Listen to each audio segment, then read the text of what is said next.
This is Jay Sekulow. Special Counsel Durham speaks. His findings are that the FBI conduct is sobering. Keeping you informed and engaged, now more than ever. This is Sekulow. We want to hear from you. Share and post your comments or call 1-800-684-3110. And now your host, Jay Sekulow. Hey everybody, welcome to the broadcast. Logan's with me in the studio. We've got a jam-packed program. We're going to talk about John Durham's testimony, saying that the Crossfire Hurricane investigation and the errors that were committed by the FBI, which were numerous, he calls it sobering. It was that the FBI has to fix its problems, and it's not simply a training issue. It goes deeper than that. So this was pretty damaging testimony so far about the FBI and the FBI's conduct. What's interesting also, he used this phrase, and I don't know if we have this one, Will, pulled, but he said he displayed a serious lack of analytical rigor in talking about the FBI personnel. So I want you to think about that phrase for a moment, that the FBI, the Federal Bureau of Investigation, investigating a presidential nominee and then the president himself, because he won the election in 2016, that they failed to display a serious lack of analytical rigor. And I focus on that phrase because it is a real assessment of the problem. Well, it's a good phrase to focus on, and it is a real assessment of the problem. The Federal Bureau of Investigation, together with the Justice Department, both of whom worked with Durham, has really failed because they start out with the premise. In this case, the premise was that there was a nefarious intent. You don't start an investigation with a presupposition beyond a reasonable doubt that the actor conducted himself or herself nefariously and with bad intent.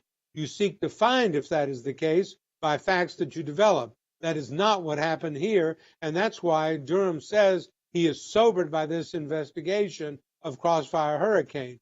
He may be sobered. I'm shocked. Let's take a listen, actually, to John Durham from just a few minutes ago. As we said in the report, our findings were sobering. I can tell you, having spent 40 years plus as a federal prosecutor, they were particularly sobering to me. A number of my colleagues who spent decades in the FBI themselves, they were sobering. This is what he also found, that there was significant reliance on investigative leads provided or funded by Trump's political opponents. And here we are with these, now you got these new DA investigations and new U.S. attorney investigations. It just does not stop. But this does not build confidence, Andy, in the Federal Bureau of Investigation. No, it does not, Jay. The Federal Bureau of Investigation, when I was in the United States Attorney's Office for 5 years, was the premier law enforcement agency. You look to them for what they said, fidelity, bravery, and integrity. They've lost all that, unfortunately, because they've become politicized. They've become an organization that is really doing the will of a political party, in this case, the Democrats. Merrick Garland is a puppet of Joe Biden. Joe Biden is a puppet of the left. The FBI has been corrupted by these activities. Crossfire Hurricane was a hoax to begin with, a hoax to end with. It led to Mueller. It led to all these things. And this allegation, ridiculous, that Trump was an existential threat to the United States. He's not an existential threat to the United States. If you want to know who is, Mr. Merrick Garland and President Biden, look in the mirror. Okay, let me ask you this, Logan. Here's the question I have. Are people just immune to this at this point? I think a bit. They're maybe not tuning in as much as they used to. They've seen this thing over and over and over. Now, even the situation with Hunter Biden yesterday, you start to get into a cycle where even the news knows it. They've been breaking into Durham. Durham has been the main focus. Between that and what's going on with the Titanic rescue attempts that are happening right now. Looks like they may have some positive. Maybe, but you're saying that kind of shows you even where the American people are. The news cycle is changing rapidly. We'd love to hear from you. 1-800-684-3110.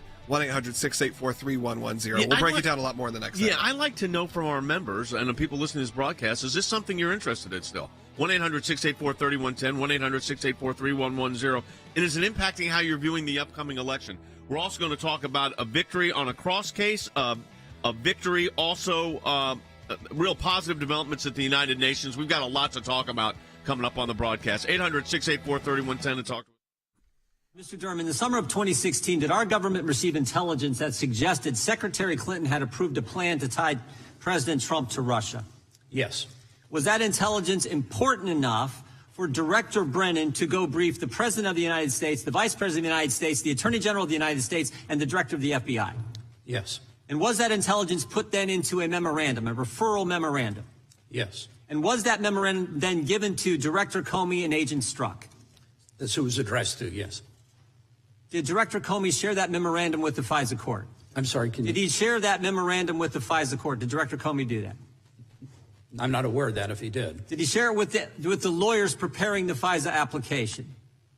Not to my knowledge. Did he share it with the agents on the case, working the Crossfire Hurricane case? No. Who's Charles Dolan? Charles Dolan is a public relations person here in Washington, D.C. He had prior involvement, professional involvement with Russian government, representing Russian government interests. He was a person that was associated with Igor Danchenko. He was also buddies with the Clintons, wasn't he? He had held positions when President Clinton was president. In their campaign advisory to Secretary Clinton's presidential campaign, executive director of the Democrat Governors Association. That's the same Charles Dolan we're talking about? Yes. Yeah. And wasn't he also a key source for information in the dossier? He provided some information that was included in the Ritz-Carlton dossier, yes. stuff, the Manafort stuff. In the Crossfire Hurricane investigation and the Mueller investigation, when the FBI interviewed Mr. Dolan, what did he have to say? To my knowledge, they didn't interview Mr. Dolan. They didn't interview this guy? Source for the dossier? Key information in the dossier? Buddies with the Clintons? They didn't talk to him? No. I mean, we report on that because even Christopher Steele in October 2016 identified Dolan as somebody that might have information. I find it interesting they didn't talk to him.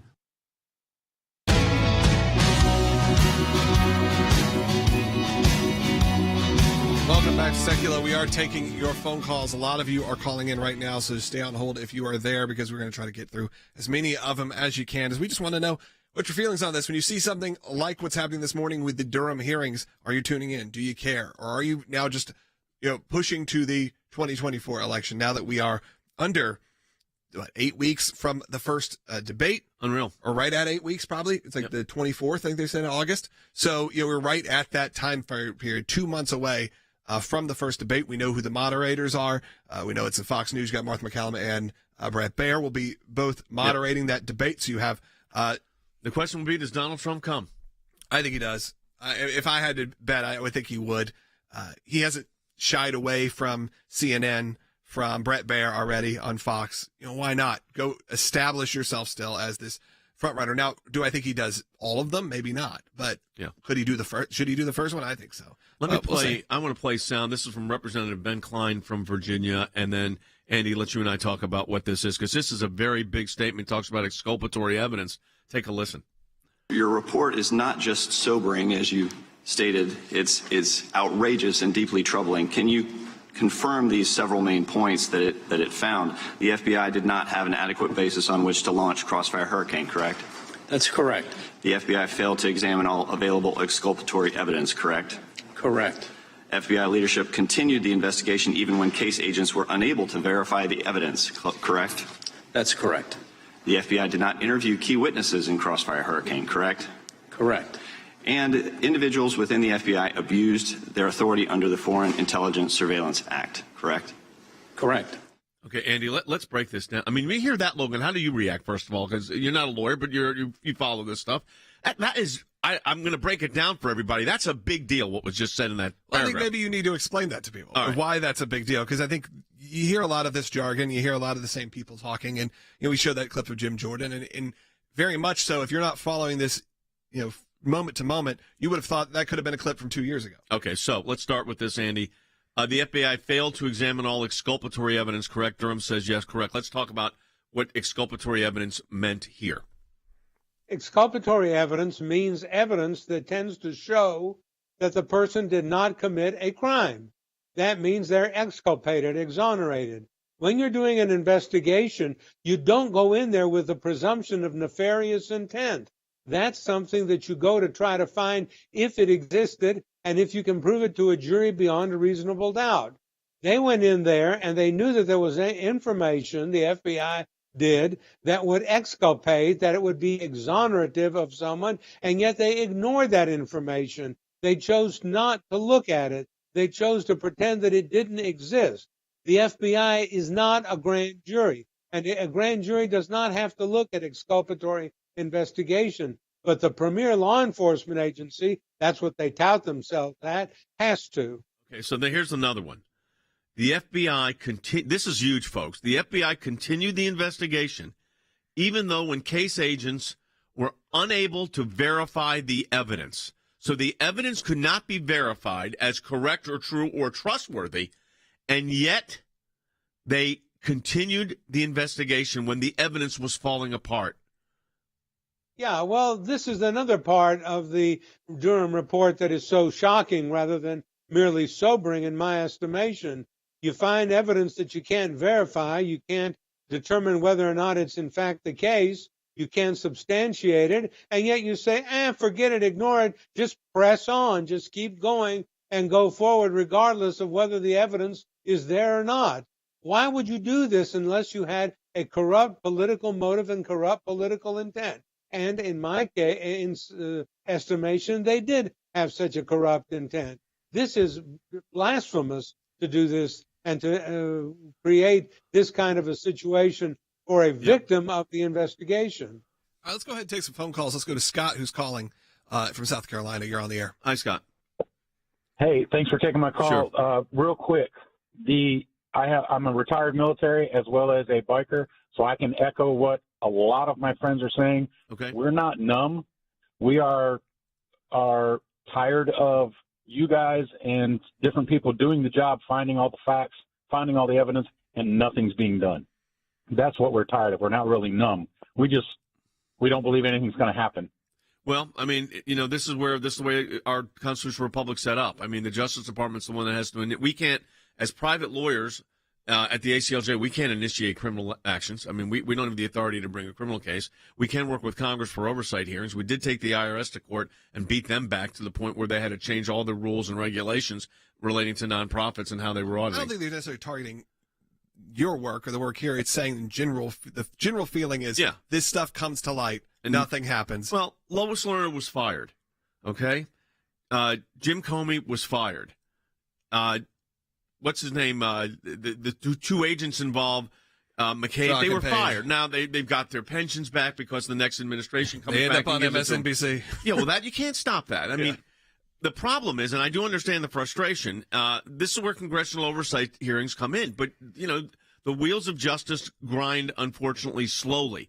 And what's going to happen here is a political change as well. We're finding out all the facts in court. I mean, we're getting all that information. It's just taking it to the next level. I appreciate Scott's call, 1-800-684-3110. There was another thing that was said by Durham. I thought that was unbelievably damaging, Andy, and that was, he said, the FBI did not interview key witnesses in Crossfire Hurricane, and individuals within the FBI abused their authority under the FISA Act, which is the Foreign Intelligence Surveillance Act.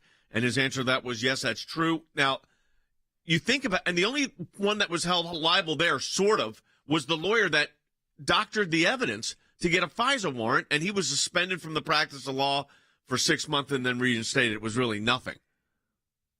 Yeah, I mean, he was really wrapped on the knuckles for something that he did, which was lying to a court by changing and altering documents in connection with getting a warrant, which I think is outrageous. He should have been disbarred. He should never have been allowed to practice before a tribunal again. But back to what you were saying, if you hear, you know that there may be evidence in the part possession of a witness, and you choose not to interview that witness. You say, I'm not going to bother with that. You know what that means, Jay? I just don't want to hear what you have to say because it doesn't follow my playbook. It doesn't comply with my agenda.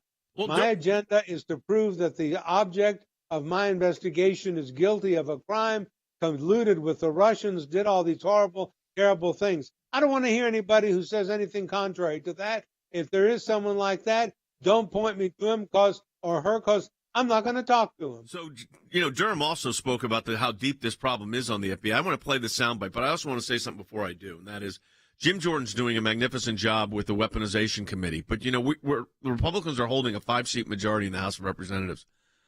I mean, the next election cycle, you could, you know, if the Republicans don't have the House and the Senate and they lose the White House again, well, then let me tell you what is going to happen. Nothing. So that's why, you know, we'll bring things to light through our Freedom of Information Act litigation, but it's good to be able to work with Congress on these things. Listen to what Durham said, how deep this problem is, number 7.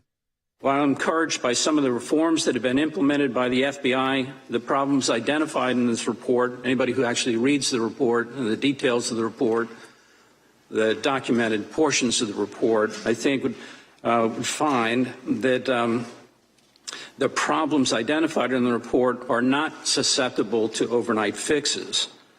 As we said in the report, they cannot be addressed solely by enhancing training or additional policy requirements.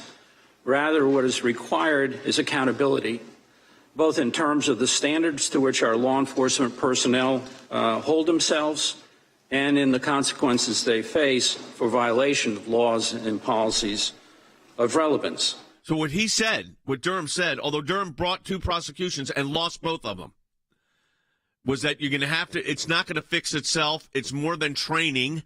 It's institutionally based. And then when it's institutionally based, you got to do what we do in the IRS. We sued them. Now, I don't, you know, you got to get a cause of action where they're taking action against your client, but they did take action against our clients and we sued them. We went after them aggressively and we did not hesitate to go after them aggressively and we won. So that's what you have to do here. And you got to hope the House oversight, leads into that. You want to try to grab Amy's call before the break? Yeah, we can do it real quick. Amy's calling in Georgia on line 3. Amy, you're on the air. Hey, I just wanted to say I listen to y'all every day, and y'all asked a couple of days ago who we would vote for in a primary. And at that time, I was kind of unsure, but when they indicted Donald Trump, I knew exactly I was voting for Donald Trump. I don't care if he's in jail, under the jail. He's got my vote. I think Amy's sentiment is shared by a lot of people who see almost the proof of what he's been saying for years when these kind of moments happen, whether you agree with them or not. Oh, yeah. It's hard to argue that. I saw that. I was in Florida. The coverage changed rapidly when the indictment happened. It went from we're talking DeSantis negatively to all of a sudden the conversation turned to Trump in a fairly, not necessarily always positive, but definitely in the more showmanship kind of way. Well, but phone lines are open still, 1-800-684-3110. Yeah, I'd like to know what our audience thinks about where this is politically and how they feel about these prosecutions against Donald Trump. We're going to talk about some of our international matters as well, dealing with India and persecution of Christians there. Again, if you want to talk to us on air, 1-800-684-3110. How is this affecting your whole political thinking? 1-800-684-3110. If you're for DeSantis, if you're for Biden, if you're for Trump, we want to hear from you. 1-800-684-3110. Thank you. Mr. Durham, your report is not just sobering, as you stated. It's outrageous and deeply troubling. Can you confirm these several main points that it found? The FBI did not have an adequate basis on which to launch Crossfire Hurricane, correct? That's correct. The FBI failed to examine all available exculpatory evidence, correct? Correct. FBI leadership continued the investigation even when case agents were unable to verify the evidence, correct? That's correct. The FBI did not interview key witnesses in Crossfire Hurricane, correct? Correct. And individuals within the FBI abused their authority under the Foreign Intelligence Surveillance Act, correct? Correct. Are investigators supposed to corroborate information before or after it's included in a FISA application? Yeah. You have to have that before you intrude in the liberties of American citizens. In fact, the FBI is required to follow its Woods procedures, which the FBI adopted to ensure the accuracy of the information contained in FISA applications, correct? That's correct. And did the FISC ever criticize the FBI's handling of the Page FISA application? Yes. And what were some of those concerns that they raised? Well, ultimately, the FISC issued an order, a memorandum indicating that had the information that was disclosed in the investigation done by Inspector General Horowitz, a very thorough job and a good job and a well-written report. Had they known that, at least the second and third renewal applications would not have established probable cause. And I think the the Department of Justice acknowledges that as well. If the FISC had all of the information that I think is included in this report, I think it's highly doubtful that there would have ever been an application submitted, and if it was submitted, that the FISC would have ever granted that order. Thank you. I yield back.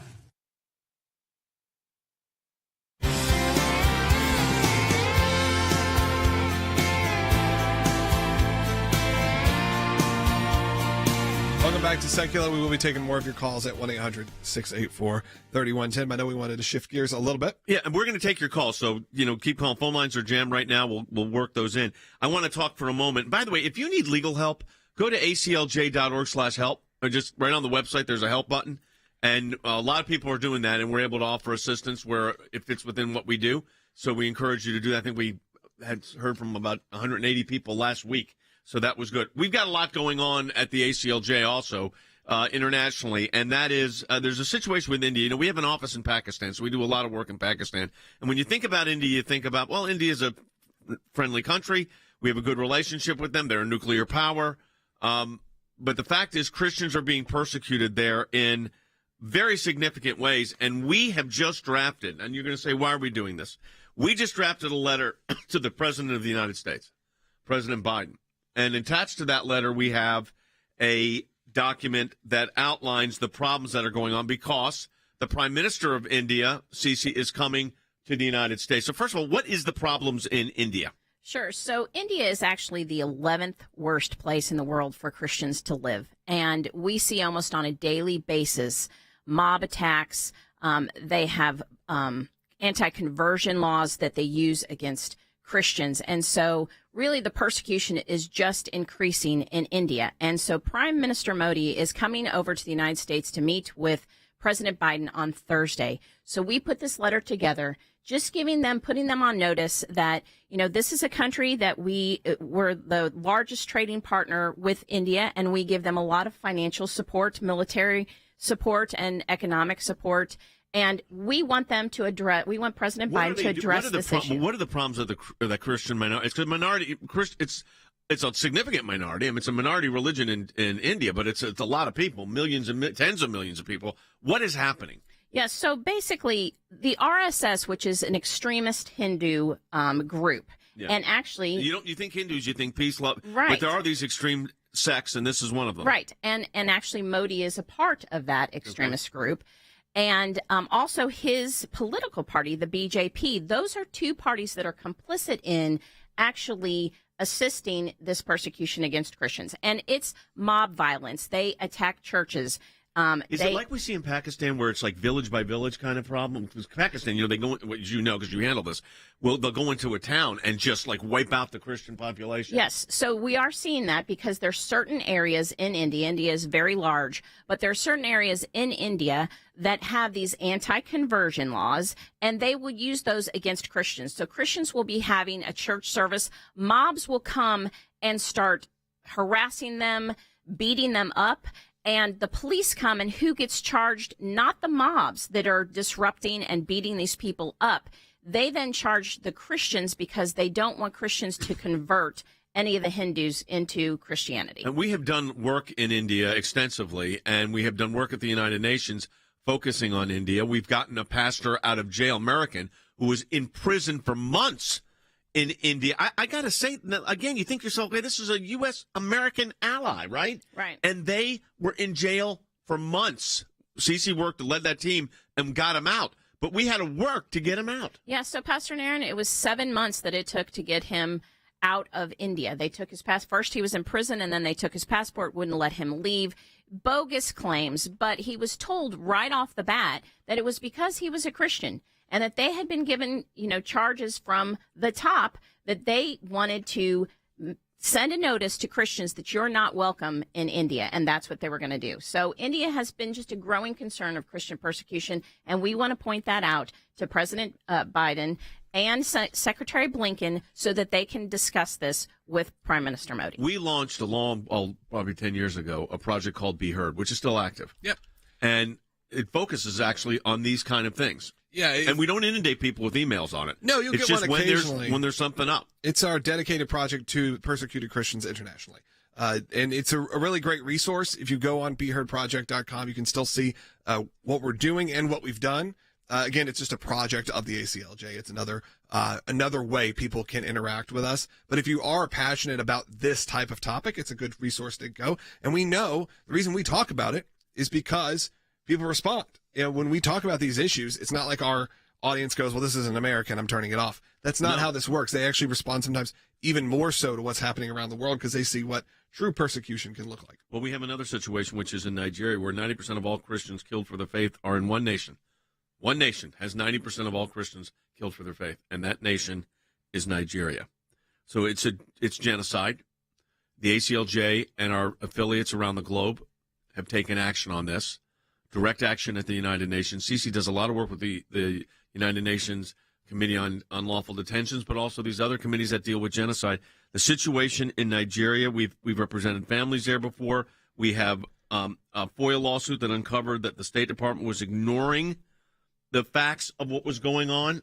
So we have both our international team and our domestic legal team working on this in Nigeria. How bad is the situation there? It's really very, terrible. very bad. In Nigeria, there is a Christian martyred for their faith, so murdered specifically because of their faith, every 2 hours. There is a Christian killed every 2 hours in Nigeria. And like you said, out of all the Christians last year that were martyred for their faith last year, 90% of those deaths and murders occurred in Nigeria. And so Nigeria used to be on a list called countries of particular concern.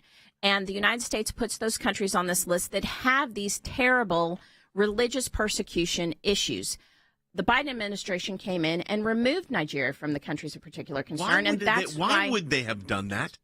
I mean, well, that's why we have a FOIA. Okay, so we got freedom of information going in on that. We've also filed reports on Nigeria at the UN. Right. So the 53rd session of the Human Rights Council is just convening, and we submitted our written submission on Nigeria, one of 5 written submissions we submitted on Nigeria. And then we are actually hosting a side event when the 53rd session is convening in Geneva. We're hosting a side event that talks about the Christian persecution that happens in Pakistan and in Nigeria, and drawing attention and asking for action on that. This is ongoing work of the ACLJ, the European Center for Law and Justice. We have relations throughout the continent of Africa, and as we do around the globe, and we're going to defend people that cannot defend themselves. It's that simple.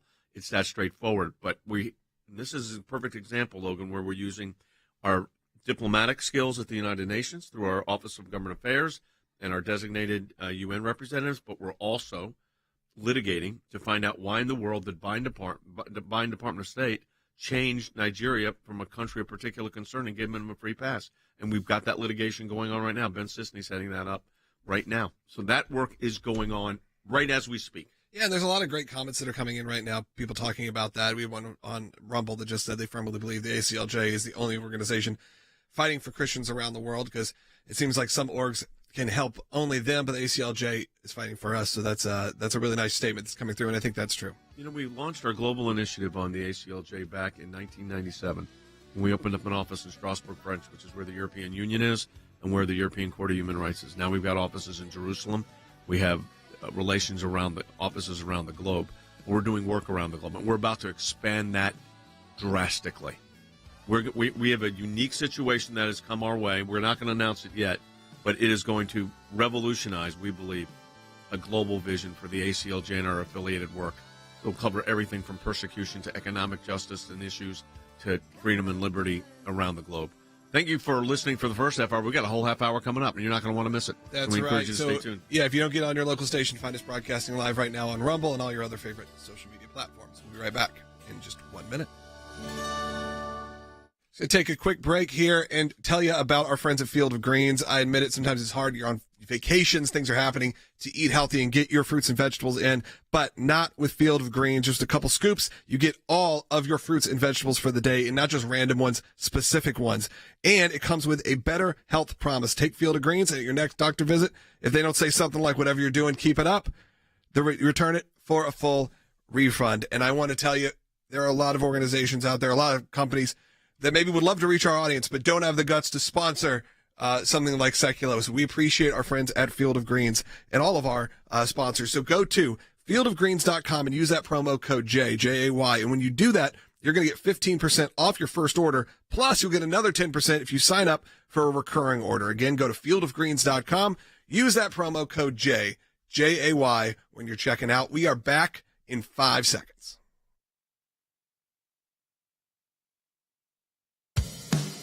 Keeping you informed and engaged. Now more than ever. This is Sekulow. And now your host, Jay Sekulow. Now more than ever is right for the ACLJ, and you're keeping us in the fight, which is one of our themes for this year. And we, as you just saw in the beginning of this broadcast, we are fighting for justice with the Durham investigation, which Lord knows we know more about than just about anybody in the country because we did that litigation for the former president. Of course, then we talked about India, where the ACLJ front and center on that. We talked about Nigeria front and center on that. We're going to talk about some other victories, but we said we would take some phone calls, and our phone lines are open at 1-800-684-3110. That's 800-684-3110. Logan and Cece are here with me. Let's go ahead and take another call. Yeah, let's go to Tim, who's calling in North Carolina. You're on line 6, and you're on the air. Hey, Tim. Hey, guys. Thank you for taking my call. Sure. Just want to know, what do you do when, in my opinion, the communists or globalists, whatever you want to call them, have captured the highest agencies in your government and taken control? How do they get prosecuted? Well, here's what you do, is what we did. And it's Tim, it's not an easy process, but we took on one of the biggest agencies in the federal government, and that's called the IRS. And it was years of litigation. And we broke the back of the IRS and their targeting of conservative and pro-life groups and Christian organizations. And then we won, and we got a restraining and basically an injunction against them. We got monetary damages against the IRS. They had to change their policies. But here's what happened. As soon as the Biden administration came in, they did it again. They sent out a letter to a Christian group and said, D is for Republican, R is for Democrat. They used this legend. Bible was word of God. I mean, it was absurd that an agent would have written this. So what did we do? We filed a Freedom of Information Act litigation with the IRS to find out who authorized this, because they were violating an order that had been issued by a U.S. District Court that the IRS consented to. So you hold them accountable by taking them back to court. It's not an easy process, but you have to do it. Yeah, and we can't do it without the support of everyone who's listening as well. I mean, we take these cases, we fight the fight, but we need assistance in that. And so we have great supporters, and I just encourage everybody, if you can, to send in support. But again, we're engaged, and it doesn't matter what the issue. We're going to fight for rights of Christians, of conservatives, and just people for liberty. Think they're being abused. I mean, this idea that you can get discouraged. I get that, but we've had really good success in court. I mean, I'm thinking about the case we've got right now, where we've got 2 pro-lifers that were just beat on the streets, and we got the Baltimore Police Department to send out an all-points bulletin to find out who did it. We've got video of it. They're going to have to prosecute him when they find the guy criminally. We're going to go after him civilly. We're not going to let this stuff just sit. Student was harassed for having a cross in school. We ended up with the teacher apologizing on that. We got another school district that we're dealing with in federal court in Nevada, where they had a 15-year-old girl demanded that the teacher she recited this pornographic, obscene play that some student had written as part of an assignment. When the mother went to read it to the school board, they shut her down. I'm going to play that video when we're back, and I'm just telling you, this is the nature of what it is, but that's why we fight. You want to try to grab another call? We only got a minute and a half. I don't know if we guess quickly. Tony, you're on the air. Tony, go ahead. Yeah. Logan thinks I can do it. Yeah. What I don't understand is how the FBI can be the way they are. I fought in the Navy, and I'm 60 years old now, and why can't they hold the people accountable that are making these mistakes? Well, they can, except the people that were going to hold them accountable were the ones also making the mistake. So now you got the Durham report, which we talked about in the first segment of this broadcast, which sets forth the fact that this is institutionally corrupt. So you got to rebuild this agency. So in the next election cycle, whoever the president is has to get in there and literally clean house at the Federal Bureau of Investigation. Clean house on the leadership. And start, as Durham said, holding people accountable for what they did. And we're going to do that here at the ACLJ. I mean, we're looking at this situation with an IRS agent giving false pretenses to get into someone's house. And these are outrageous. To hold them accountable, we take them to court. That's what we do at the ACLJ from coast to coast and around the world. As Cece mentioned, support the work of the ACLJ by going to aclj.org, and also follow us on all of our social media. Great way to stay engaged with us. That's right. It's really easy to do that. Just look for Sekulow on any account that you have. We're on all the biggest social media platforms. And, of course, we really promote our friends at Rumble, so make sure you are liking and subscribing there. I do encourage you also, if you're watching on YouTube right now, a lot of new people watching on YouTube each and every day. So subscribe, obviously, on Rumble, but subscribe on YouTube. We are about to cross that 300,000 mark, and we'd love for you to be a part of that. So click subscribe if you can. Be right back. The Freedom of Information Act allows people to petition their government and ask for the background information as to why they came to a certain decision. It's thousands of pages of paper, and in those thousands of pages of paper, you usually find a nugget. We are entitled as citizens of the United States to know about how our government works. Government agencies acting out of control. They want to keep Americans in the dark. That's why it's incredibly important to have the ACLJ constantly pushing to find out what the background information is. Do you remember the Iran deal? There was a video about what took place on that deal, and it was edited. And the edit took out the key part of what was going on. State Department, White House, editing videos to keep it from the American public. We have exposed that in our FOIA litigation, and we do that every day that we bring these cases. We took it to the IRS. No one ever does that. And because of it, it's a very weak government agency that used to be the scary government agency. What the IRS was doing was violating the Constitution and statutory law. Because of the litigation we engaged in, it's a different agency. They can't do what they were doing before. We've got the declassified list of Obama administration officials who started asking to unmask, and they've been hiding behind in the shadows. These FOIAs bring them to light. And all of this information came because we went to court to get the information. The power of Washington, D.C. only works when the rest of us, the rest of Americans, are kept in the dark. We may find one item of information in thousands of documents of irrelevancies, but we persist and we're on it every day of our lives. The work that the ACLJ does matters. It matters to policymakers. It matters to ordinary citizens all across America. Those of you that support the ACLJ, this is what it's all about at the end of the day. Think we haven't been on this, folks? We've been on it.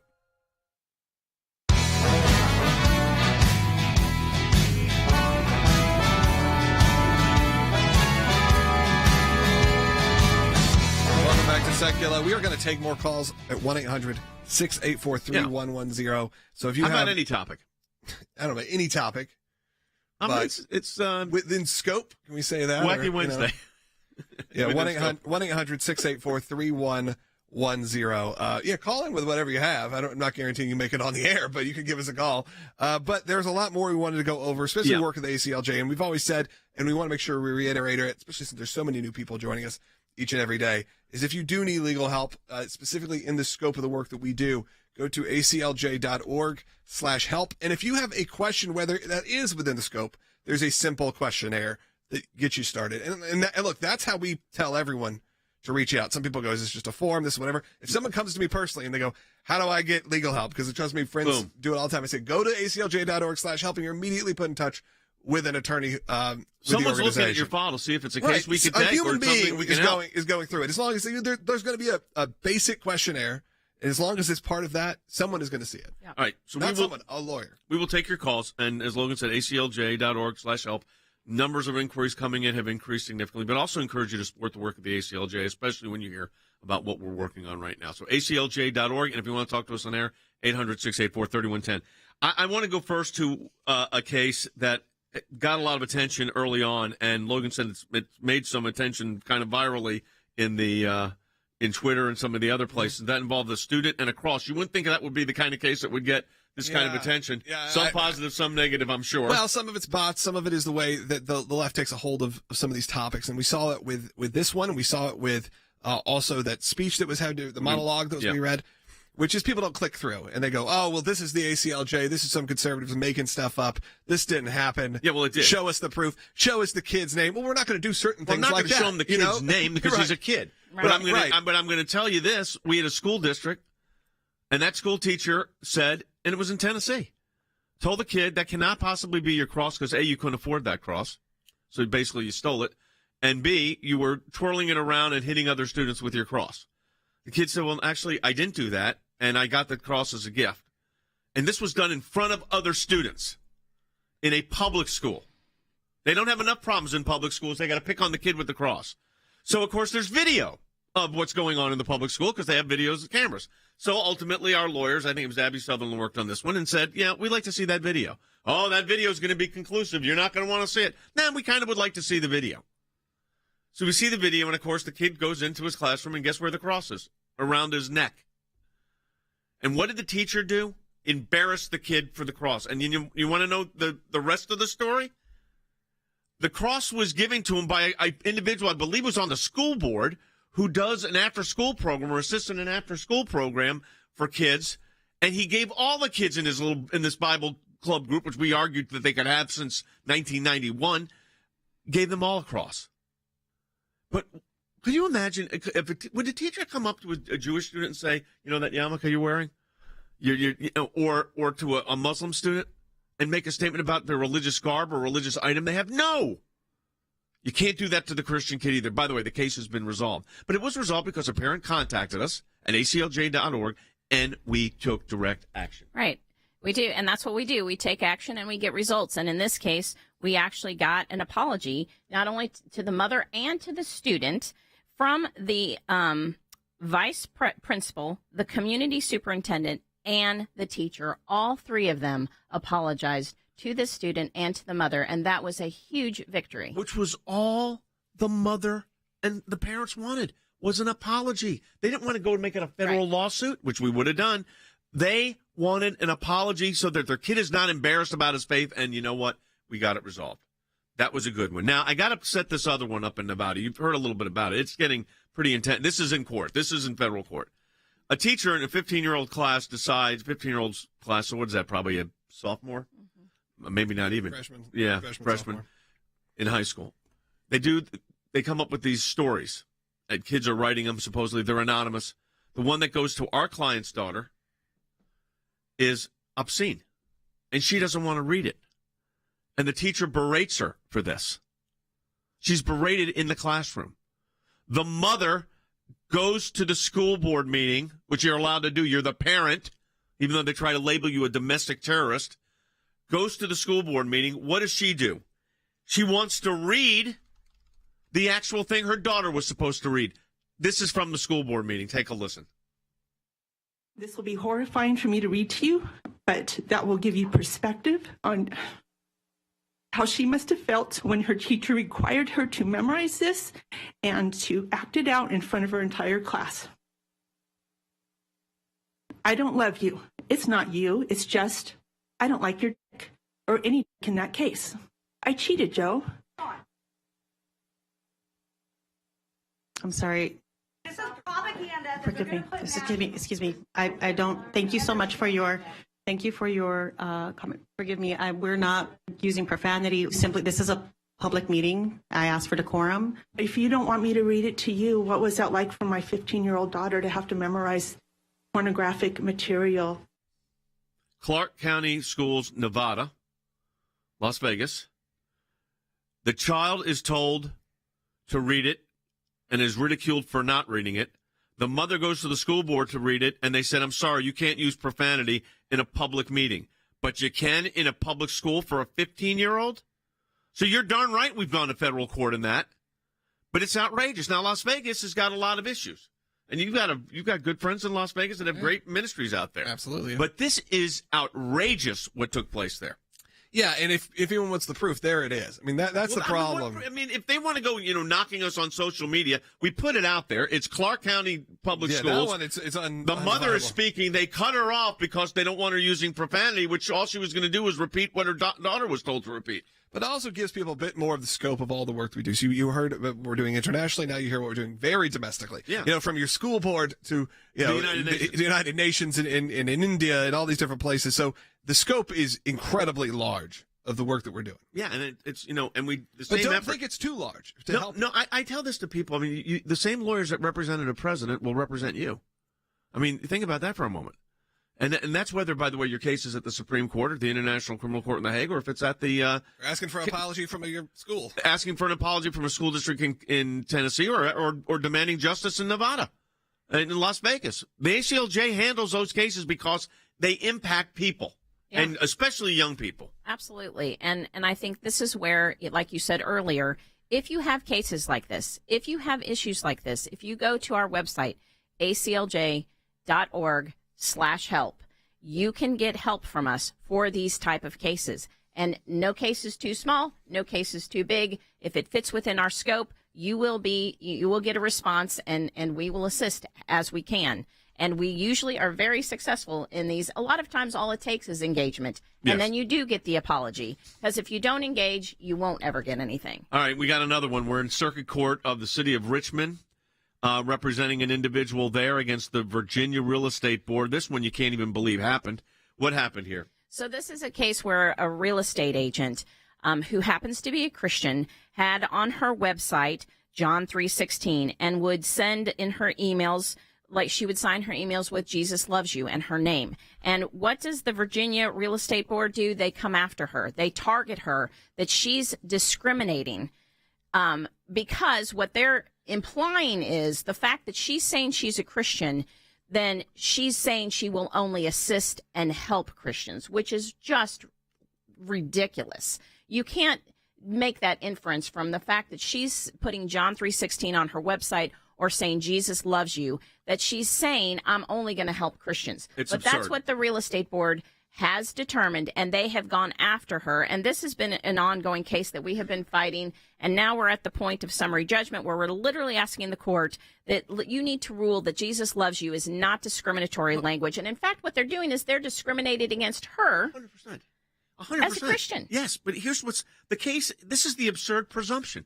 The absurd presumption is that when she uses an expression of her faith, like the citation to John 3:16, that's proof that she would discriminate against people who don't share her faith, which is ridiculous because she's putting John 3:16 on there to share her faith. But she's not saying, oh, if you're not a Christian, I'm not going to do business with you. That would be a very different situation. None of them is even alleging that. They're just saying that the Bible verse itself is evidence of this problem.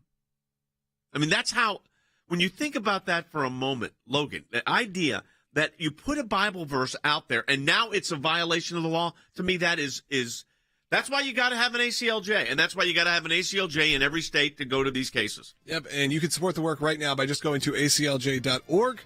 You can make your donation right now, aclj.org. It's very easy. Not only can you make a donation, support the work, but you also can see incredible content, not just this daily show. I want to make sure you know there's so much more that's available, and it's updated regularly throughout the day.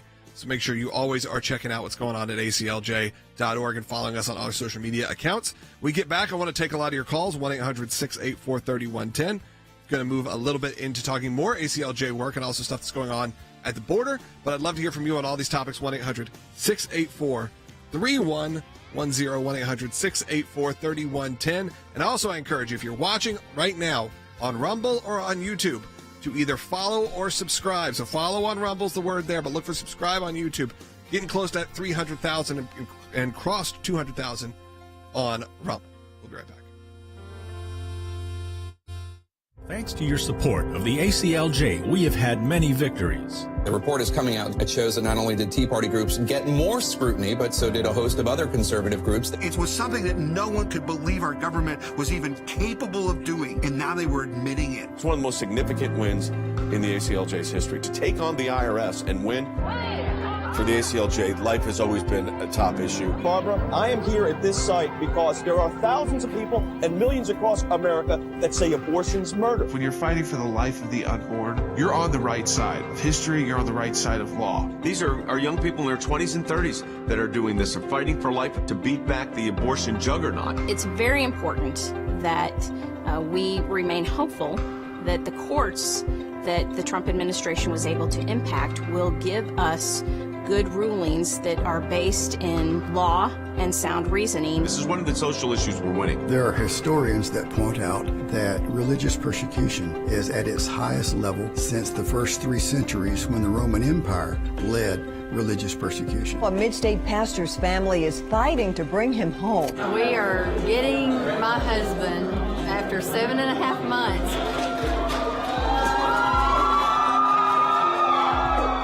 Turkey should not get away with holding my father one more day. When Brunson was finally released, who meets him at the airport at 2:30 in the morning? Rick Burnell. I saw Pastor Brunson walk down the stairs of the plane. I was filled with emotion. I told him that we were praying for him. The American people never forgot about him. I'm thankful, I'm grateful, and actually I'm astounded. We need your help as we continue this work here in the United States and around the world.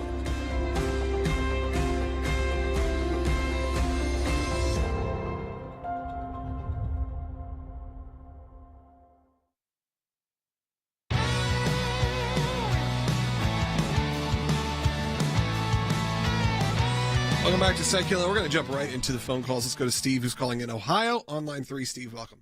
Hey, Steve. Thank you for taking my call. Sure. I'm calling. I live in Alliance, Ohio. One of the county schools, Marlington School District, has always had prayer before the board meeting done by either a student or a community member. Okay. And they received a letter from a group, I think it's called Freedom from Religion, out of Wisconsin. Yep. And they are demanding that they stop this or face litigation. And I'm afraid that they're going to, instead of having to pay big fees or whatever, that they're going to give in. And they shouldn't. We need to fight this with all our might. Okay, so they don't need to give in, and they don't need to worry about fees, because we need you or someone to get the school board to contact us.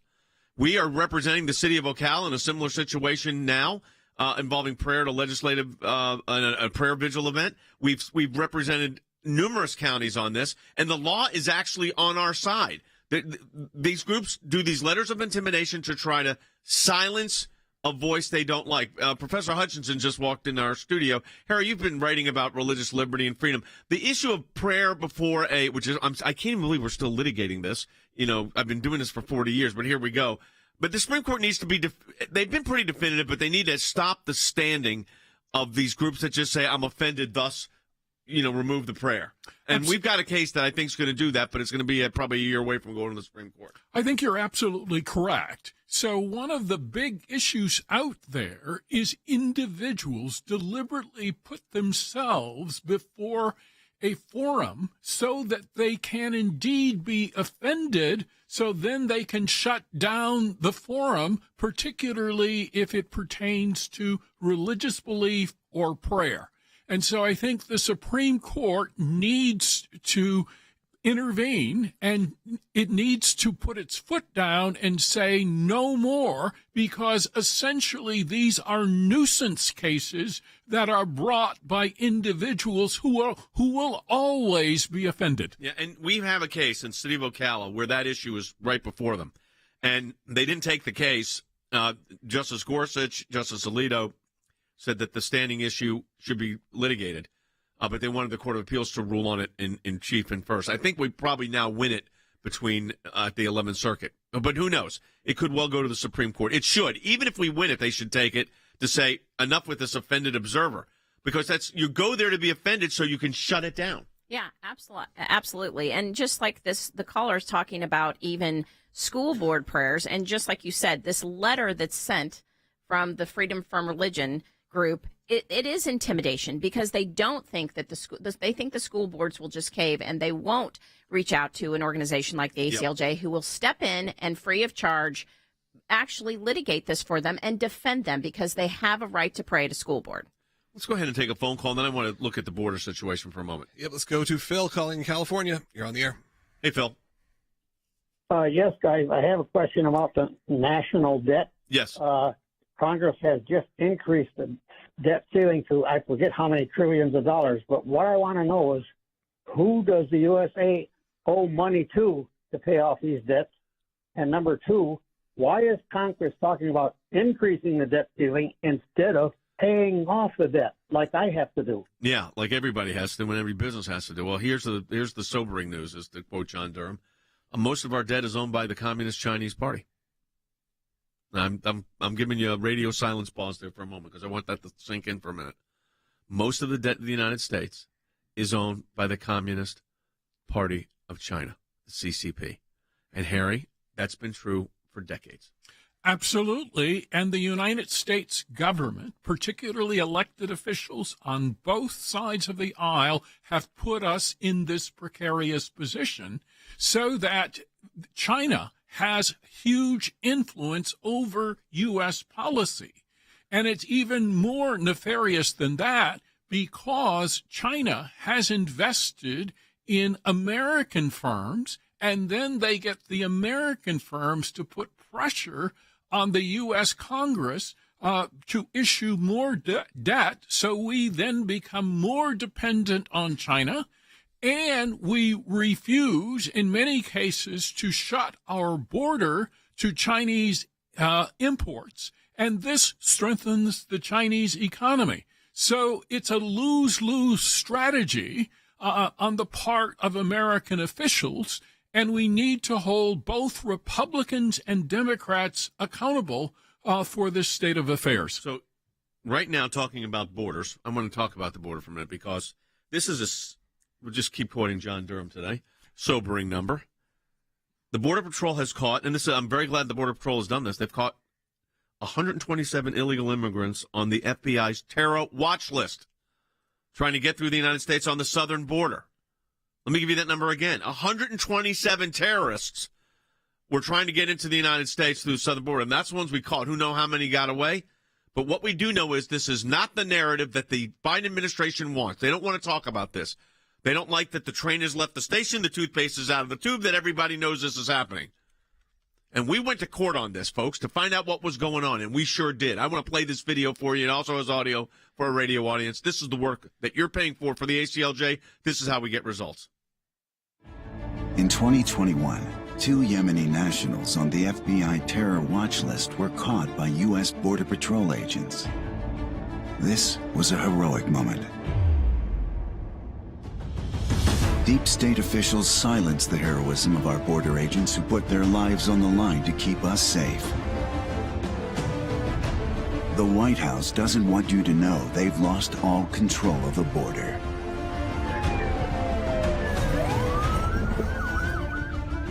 If it wasn't for the work of the ACLJ filing a Freedom of Information Act request, you would never have known how close terrorists came to disappearing into the shadows of our city streets. We were able to do this all thanks to you. Keep us in the fight. To learn more, go to aclj.org/coverup. Well, here's the thing that's important about this. Okay, you did keep us in the fight, and we got the result. And we found out what happened. And now it's interesting, and I think important, when you want to see the fruit of the victory. And, Logan, here's the fruit of the victory. We're now actually getting real reports from the Customs and Border Patrol. They were not the problem, by the way. It was Homeland Security trying to squelch it down and the State Department. And now we know, for instance, the 127 were caught so far this year. Those numbers would not have been out unless we went to court. No way. That's right. And you look at this cover-up campaign we did, you could still go to that, aclj.org/coverup, and kind of get a really in-depth, interactive view on what happened there. Because, again, good work being done, but being squelched because they don't even want the narrative that there are terrorists coming across the border. Correct. But the fact is that we now know that they did it, and we now got the ammunition to keep reporting it, which means there's going to be an emphasis put on this because they know, guess what's going to happen? More Freedom of Information Act litigation from the American Center for Law and Justice. So you've seen it today, folks. A school district in Nevada, a school district in Tennessee, the United Nations on Nigeria and India to the president, and then federal court litigation in Washington, D.C. on the border. All this is the work in the American Center for Law and Justice. Not even the tip of the iceberg. Your support of the ACLJ makes a huge difference, and I want to encourage you. You keep us in the fight. We're fighting for you and your families. Those people didn't have to hire lawyers. We were there. ACLJ.org is a great way for you to support the work at the ACLJ. Your gift is tax deductible, and we encourage you to do it at ACLJ.org. Help us stay in this fight. Also, if you need help, we're here. ACLJ.org/help. You can fill that out, and a lawyer will review the material you submit at ACLJ.org/help. We'll talk to you tomorrow.